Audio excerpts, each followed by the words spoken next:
اعوذ باللہ من الشیطان الرجیم بسم اللہ الرحمن الرحیم۔ وہ باتیں جو صرف اور صرف اللہ تعالیٰ کی خصوصیات میں سے ہیں۔ قرآن مجید فرقان حمید میں اللہ رب العزت رحمان فرماتا ہے، سورۃ البقرہ آیت نمبر 272، ہدایت کو دل میں اتارنا صرف اللہ کا کام ہے۔ سورہ آل عمران آیت نمبر 135، گناہوں کو بخشنے والا صرف اللہ ہے۔ سورہ فاتر آیت نمبر 2 اور 3، پیدا کرنا اور روزی دینا صرف اللہ کا کام ہے۔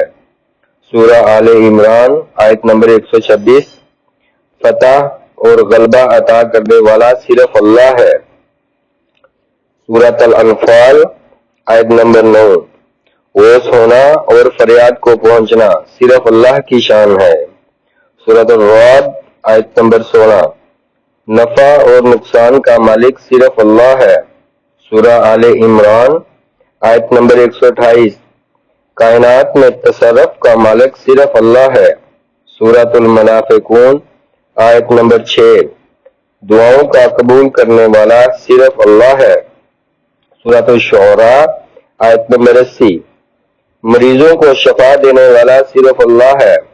سورۃ الشورى آیت نمبر 49 اور 50، اولاد دینے والا صرف اللہ ہے۔ سورہ آل عمران آیت نمبر 26 اور 27، بادشاہی، عزت، ذلت دینے والا صرف اللہ ہے۔ اللہ رب العزت کے احکامات ہم تک پہنچ چکے ہیں۔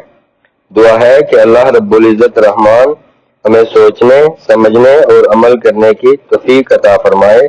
آمین ثم آمین یا ارحم الراحمین۔